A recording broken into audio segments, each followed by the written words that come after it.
नमस्कार दोस्तों, स्वागत है आपका आज के मुख्य समाचारों में। जी हां दोस्तों, आपको यहां पर देखने को मिलेंगी सुबह से लेकर शाम तक की तमाम बड़ी खबरें मुख्य समाचार ब्रेकिंग न्यूज़ अपडेट्स के रूप में।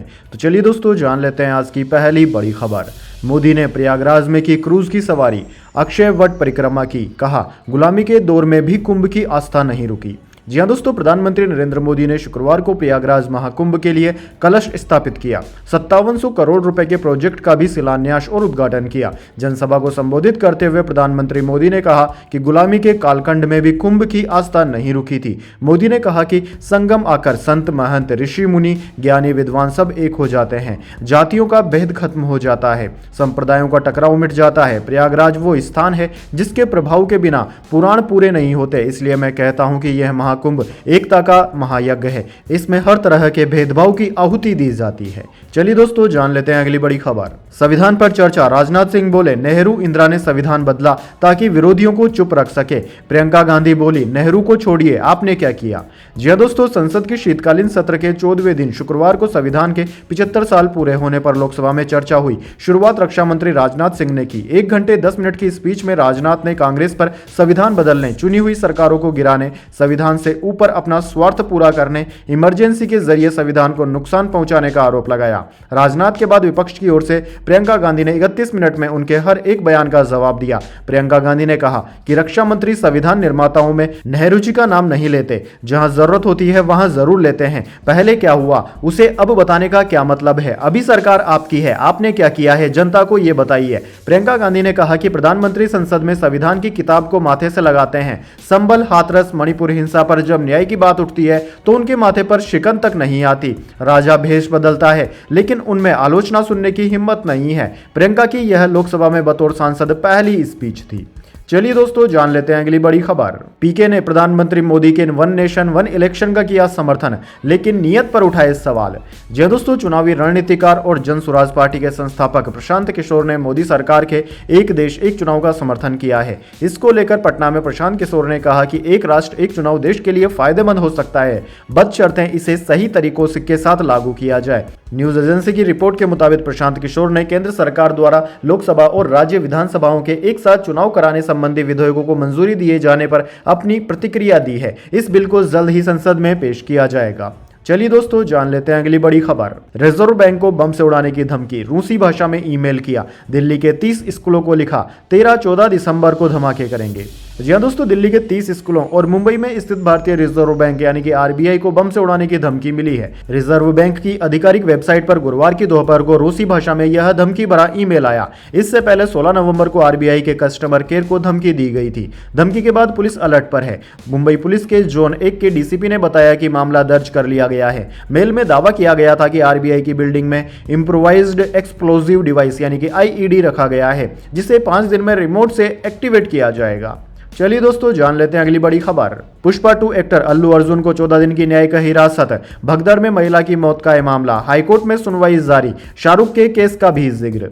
जी हां दोस्तों, पुष्पा 2 के प्रीमियर के दौरान महिला की मौत के मामले में एक्टर अल्लू अर्जुन को हैदराबाद की कोर्ट ने 14 दिन की न्यायिक हिरासत में भेज दिया है। एक्टर को शुक्रवार सुबह उनके घर से दोपहर 12 बजे गिरफ्तार किया गया था। इसके बाद 4 बजे उन्हें कोर्ट में पेश किया गया। अल्लू पर आरोप है कि वह 4 दिसंबर को हैदराबाद के संध्या थिएटर में बिना बताए पहुंचे थे। इससे वहां भीड़ जमा हो गई और भगदड़ मच गई थी। कई लोग जख्मी हो गए थे। चलिए दोस्तों, जान लेते हैं अगली खबर। राज्यसभा सभापति धनखड़ और नेता विपक्ष खड़गे में हुई बहस। धनखड़ बोले मैंने बहुत बर्दाश्त किया। खड़गे ने कहा आप सम्मान नहीं करते, मैं क्या करूं।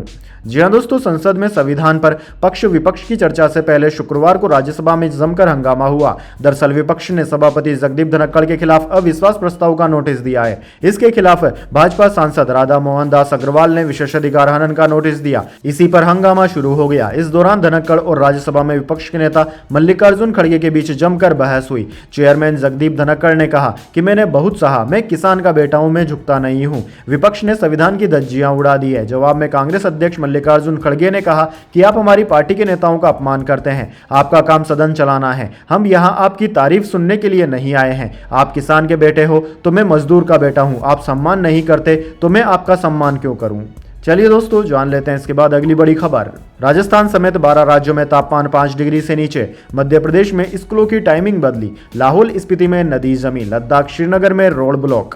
जी हाँ दोस्तों, राजस्थान, मध्य प्रदेश, उत्तर प्रदेश समेत 12 राज्यों में शीतलहर चल रही है। राजस्थान के फतेहपुर सीकरी का पारा माइनस में 1 डिग्री पहुंच गया। यहां खुले में रखे बर्तनों का पानी भी जम गया। उधर दोस्तों मध्य प्रदेश के भोपाल समेत 28 जिलों में शीतलहर का अलर्ट है। 8 जिलों में टेम्परेचर 6 डिग्री से नीचे रिकॉर्ड किया गया। ठंड के कारण भोपाल, इंदौर में स्कूलों का टाइम बदल दिया गया है। वहीं दोस्तों उत्तर प्रदेश में मौसम विज्ञान विभाग ने राज्य के 25 जिलों में शीतलहर का अलर्ट जारी किया है। सबसे कम तापमान अयोध्या में 4.5 डिग्री रिकॉर्ड किया गया। 9 शहरों का पारा 6 डिग्री से कम है। इसके अलावा दोस्तों कश्मीर के बारामूला, कुपवाड़ा, शोपिया, पुलवामा और बांदीपोरा में बर्फबारी जारी है। यहां 7 जिलों में पारा माइनस में रिकॉर्ड किया गया। हिमाचल प्रदेश के लाहौल स्पीति में नदी जम गई। दूसरी ओर दोस्तों दक्षिण भारत के तमिलनाडु और कर्नाटक में आज तेज बारिश का अलर्ट जारी किया गया है। भारी बारिश के चलते पुडुचेरी और कराईकरल के स्कूलों में शुक्रवार को छुट्टी घोषित कर दी गई है।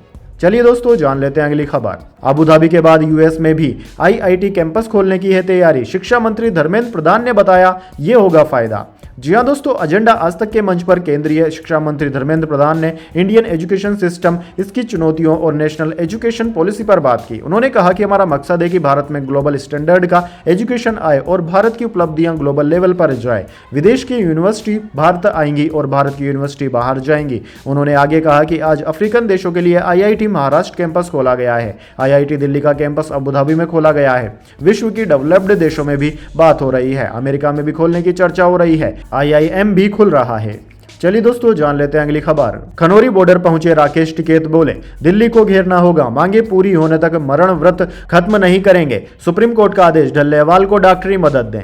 जी हाँ दोस्तों, किसानों की 13 मांगों को लेकर पंजाब हरियाणा के खनौरी बॉर्डर पर किसान नेता जगजीत सिंह ढल्लेवाल का मरण व्रत जारी है। आज उनके मरण व्रत का 18वां दिन है। इसी बीच संयुक्त किसान मोर्चा एसकेएम भी अब ढल्लेवाल के साथ खड़ा नजर आ रहा है। आज 13 दिसंबर को ढल्लेवाल से मिलने एसकेएम नेता राकेश टिकैत पहुंचे। यहां उन्होंने ढल्लेवाल से मुलाकात की। इस दौरान उन्होंने कहा कि सिख कौम शहीदी से नहीं डरती है। ढल्लेवाल हमारे सीनियर किसान नेता हैं, मांगे पूरी होने तक मरण व्रत खत्म नहीं करेंगे। दोबारा फिर दिल्ली को घेरना पड़ेगा। टिकैत ने केंद्र सरकार पर निशाना साधते हुए कहा कि आज के राजा प्रजा पर दया करने वाले नहीं हैं। चलिए दोस्तों जान लेते हैं अगली खबर। अमेरिकी शराब पर प्रतिबंध लगाने की तैयारी में कनाडा, बिजली का निर्यात भी रोक सकता है। ट्रंप ने 25% टैरिफ की धमकी दी थी। जी हाँ दोस्तों, अमेरिका के नवनिर्वाचित राष्ट्रपति डोनाल्ड ट्रंप ने कनाडा से आने वाले सभी सामानों पर 25% टैरिफ लगाने की धमकी दी थी। अब इसके जवाब में कनाडा का सबसे अधिक आबादी वाला प्रांत ओंटारियो अमेरिकी शराब पर प्रतिबंध लगाने की तैयारी कर रहा है। इसके अलावा अमेरिकी राज्यों मिशिगन, न्यूयॉर्क और मैनीसेटो को बिजली का निर्यात रोकने पर भी विचार किया जा रहा है। ओंटारियो के प्रीमियर डफ फोर्ड ने इसकी पुष्टि की है। इसके अलावा ओंटारियो अमेरिका को होने वाले महत्वपूर्ण खनिजों के निर्यात पर बैन लगाने पर विचार कर रहा है। इसमें सरकारी टेंडर्स से अमेरिकी कंपनियों को बाहर रखने की भी तैयारी है। चलिए दोस्तों जान लेते हैं अगली खबर। महिला की मौत के मामले में अल्लू अर्जुन हुए गिरफ्तार, तो पति बोला एक्टर की कोई गलती नहीं।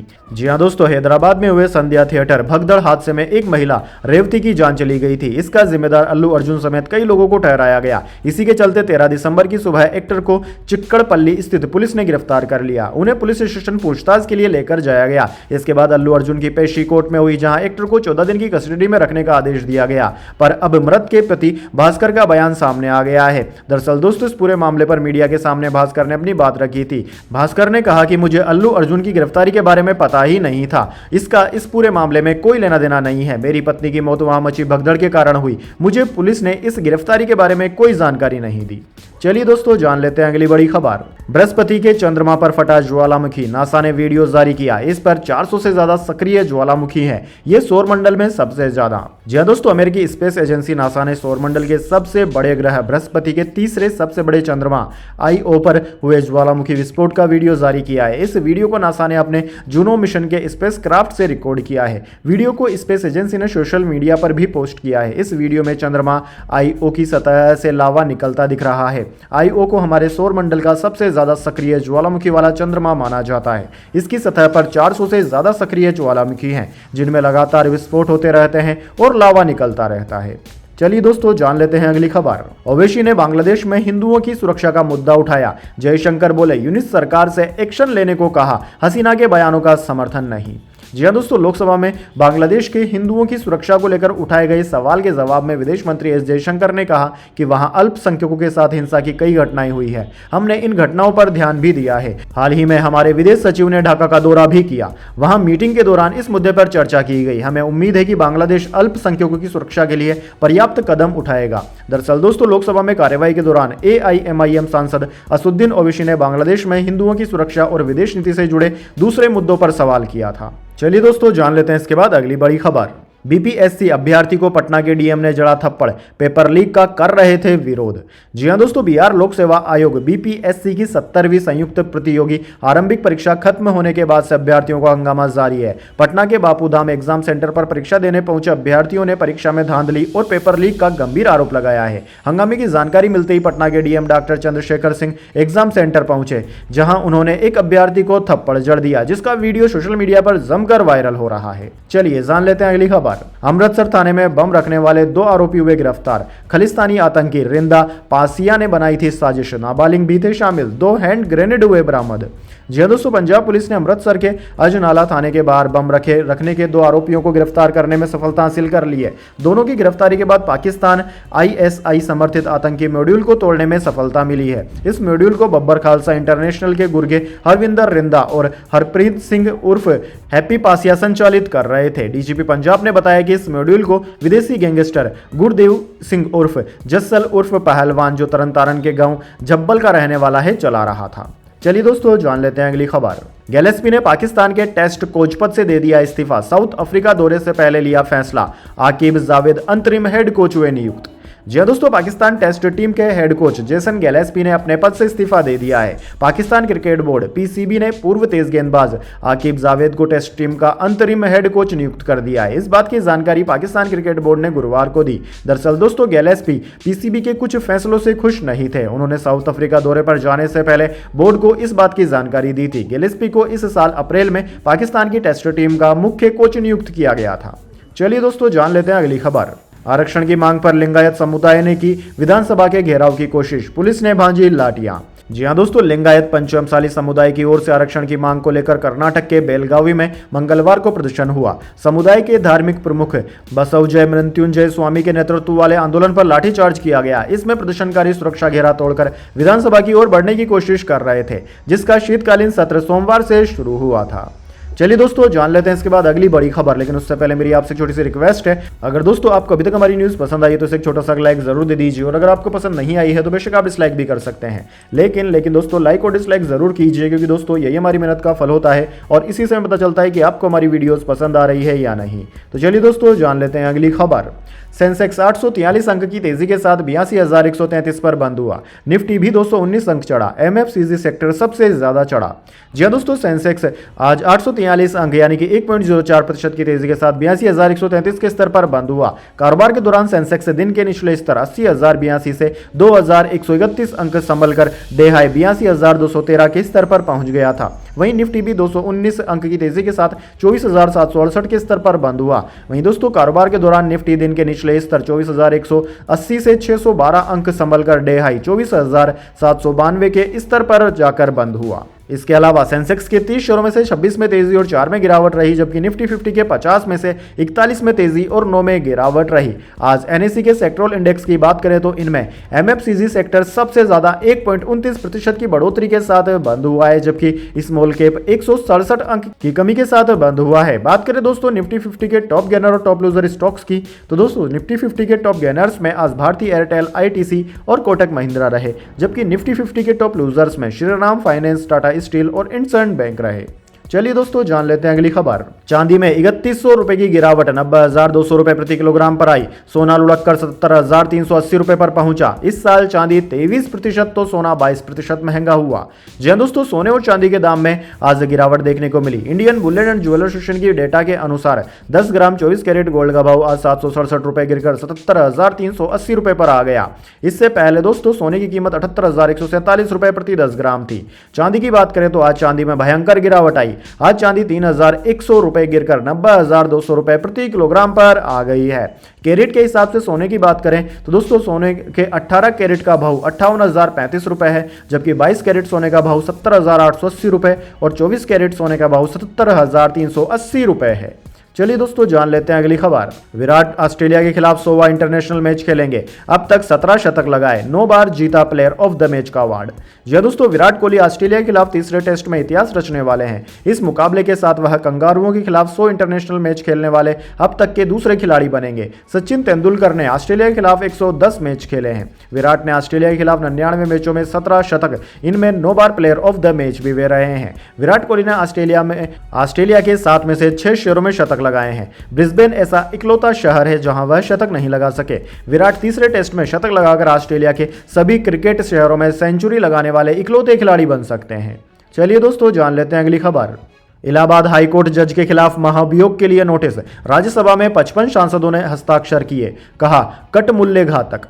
जी हां दोस्तों, इलाहाबाद हाईकोर्ट के जस्टिस शेखर कुमार यादव के खिलाफ राज्यसभा में महाभियोग प्रस्ताव लाने के लिए नोटिस दिया गया है। प्रस्ताव पर 55 राज्यसभा सांसदों के हस्ताक्षर हैं। कपिल सिब्बल के नेतृत्व में प्रतिनिधिमंडल ने महाभियोग प्रस्ताव पेश किया। प्रतिनिधिमंडल में सांसद विवेक तनख्वा, दिग्विजय सिंह, पी विल्सन, जॉन बिटास और केटी एस तुलसी शामिल हैं। दरअसल दोस्तों 8 दिसंबर को प्रयागराज में वीएचपी की लीगल सेल के कार्यक्रम में जस्टिस शेखर यादव ने कहा था कि मुझे यह कहने में कोई हिचक नहीं है कि यह हिंदुस्तान है और यह देश यहां रहने वाले बहुसंख्यकों की इच्छा से चलेगा। यह जो कटमुल्ला है यह सही शब्द नहीं है, लेकिन कहने में परहेज नहीं है, क्योंकि यह देश के लिए बुरा है, घातक है, देश के खिलाफ है, जनता को भड़काने वाले लोग हैं, देश आगे न बढ़े ऐसा सोचने वाले लोग हैं, उनसे सावधान रहने की जरूरत है।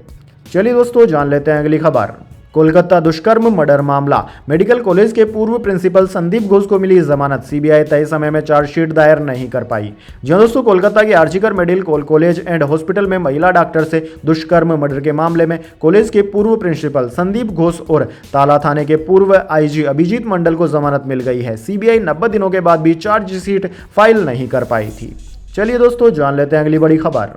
अखिलेश यादव से बगावत के मूड में है आजम खान। जेल से लिखी चिट्ठी, सपा से जताई नाराजगी, ओवैसी चंद्रशेखर के साथ नए गठजोड़ की है तैयारी। जी हाँ दोस्तों, समाजवादी पार्टी के राष्ट्रीय महासचिव और कद्दावर नेता मोहम्मद आजम खान पार्टी से बगावत की तैयारी कर रहे हैं। इसके पीछे 10 दिसंबर को सीतापुर जेल से लिखी उनकी चिट्ठी मानी जा रही है। दरअसल दोस्तों इसमें आजम खान ने लिखा था कि सपा रामपुर में हुए जुर्म और बर्बादी का मुद्दा संसद में उतनी ही मजबूती से उठाए जितना संभल का उठाया। रामपुर के सफल तजुर्बे के बाद ही संभल पर आक्रमण हुआ। इस पर इंडी गठबंधन खामोश रहा है। ऐसा ही रहा तो मुसलमानों के भविष्य के बारे में हम लोगों को सोचना पड़ेगा। वहीं 21 नवंबर को आजाद समाज पार्टी के नेता चंद्रशेखर की सीतापुर जेल में आजम खान से हुई मुलाकात ने भी सुगबुगाहट को बढ़ा दिया है। चलिए दोस्तों जान लेते हैं अगली खबर। ईवीएम वेरिफिकेशन की मांग पर सुप्रीम कोर्ट में हुई सुनवाई। बेंच बोली याचिका हमारे पास क्यों लाए, वहीं बेंच सुने जिसने पहले फैसला सुनाया था। जी हाँ दोस्तों, सुप्रीम कोर्ट ने शुक्रवार को इलेक्ट्रॉनिक वोटिंग मशीन ईवीएम की जांच के लिए पॉलिसी बनाने की मांग वाली याचिका को इस मामले में फैसला देने वाली पुरानी बेंच के पास भेजा। सुप्रीम कोर्ट ने कहा कि यह याचिका हमारे पास क्यों लाए हो, इस पर पुरानी बेंच को सुनवाई करनी चाहिए। सुप्रीम कोर्ट की बेंच ने 26 अप्रैल को पुराने बैलेट पेपर से चुनाव कराने की मांग वाली याचिका खारिज कर दी थी। कोर्ट ने अपने फैसले में ईवीएम में गड़बड़ी की बात को निराधार बताया और कहा था कि ईवीएम सेफ है, इससे बूथ कैप्चरिंग और फेक वोटिंग बंद हुई है। चलिए दोस्तों जान लेते हैं अगली खबर। देश के 11.7 लाख बच्चे स्कूलों से बाहर, नंबर 1 पर रहा यूपी, हैरान कर देंगे आंकड़े। जी हां दोस्तों, नौनिहालों को देश का भविष्य कहा जाता है, लेकिन देश में इन्हीं की शिक्षा की स्थिति चिंताजनक हो चली है। देश भर में ऐसे लाखों बच्चे हैं जिनकी पहुंच से स्कूल बहुत दूर है। उनके लिए स्कूल एक सपने जैसा है। हाल ही में इस बात का खुलासा हुआ है कि देश भर में 11 लाख से ज्यादा ऐसे बच्चे हैं जो स्कूल नहीं जा रहे हैं। केंद्रीय शिक्षा राज्य मंत्री जयंत चौधरी ने लोकसभा में जानकारी दी कि वित्त वर्ष 2024-25 के पहले 8 महीनों में देश भर में 11.70 लाख से ज्यादा बच्चे ऐसे हैं जो स्कूल नहीं जा रहे हैं। यह आंकड़े एक गंभीर चिंता को उजागर करते हैं जो सरकार और समाज दोनों के लिए एक चुनौती बनकर उभरे हैं। चलिए दोस्तों जान लेते हैं अगली खबर। पश्चिम बंगाल शिक्षक भर्ती घोटाला, पार्थ चटर्जी की जमानत हुई मंजूर। सुप्रीम कोर्ट बोला ट्रायल कोर्ट 31 दिसंबर से पहले आरोप तय करे, हर हाल में 1 फरवरी तक रिहाई हो। जी हाँ दोस्तों, सुप्रीम कोर्ट ने शुक्रवार को पश्चिम बंगाल शिक्षक भर्ती घोटाले से जुड़ी मनी लॉन्ड्रिंग केस में राज्य के पूर्व मंत्री पार्थ चटर्जी की जमानत मंजूर कर ली है, लेकिन कुछ शर्तें भी लगाई है। अदालत ने ट्रायल कोर्ट को विंटर वेकेशन या 31 दिसंबर 2024 जो भी पहले हो आरोप तय करने का फैसला देने का निर्देश दिया है। जस्टिस सूर्यकांत और उज्जवल भुइया की बेंच ने कहा कि चटर्जी को 1 फरवरी 2025 को रिहा किया जाएगा, बशर्ते कि ट्रायल कोर्ट विंटर वेकेशन से पहले उन पर आरोप तय करे। साथ ही जनवरी 2025 के दूसरे और तीसरे हफ्ते तक कमजोर गवाहों की बयान रिकॉर्ड करे। चलिए दोस्तों, जान लेते हैं अगली खबर। गिल बोले, नई जनरेशन बॉलर्स नहीं बॉल देखती है, कहा पहली पारी में बड़ा स्कोर बनाने की जरूरत है, गुकेश को बधाई दी। जी हाँ दोस्तों, भारतीय बल्लेबाज सुमन गिल ने कहा कि अगर आप नहीं जीते तो आपको डर लगेगा। हम पिछली बार जीते हैं और भारत में भी। यह पीढ़ी यह नहीं सोचती कि कौन गेंदबाजी कर रहा है और सिर्फ गेंद को देखती है। दरअसल दोस्तों, गिल ब्रिस्बेन के गावा मैदान पर शनिवार 14 दिसंबर से शुरू होने जा रहे गावस्कर बॉर्डर ट्रॉफी के तीसरे मुकाबले से पहले मीडिया से बात कर रहे थे। उन्होंने एक दिन पहले वर्ल्ड चेस चैंपियनशिप जीतने वाले डी गुकेश को बधाई भी दी। गिल ने कहा कि मैं भारतीय क्रिकेट टीम की ओर से गुकेश को बधाई देता हूं। सबसे कम उम्र का वर्ल्ड चेस चैंपियन बनना अपने आप में एक अचीवमेंट है। गुकेश ने गुरुवार रात को चीन के डिंग लिरेल को 7.5 और 6.5 से हराया था।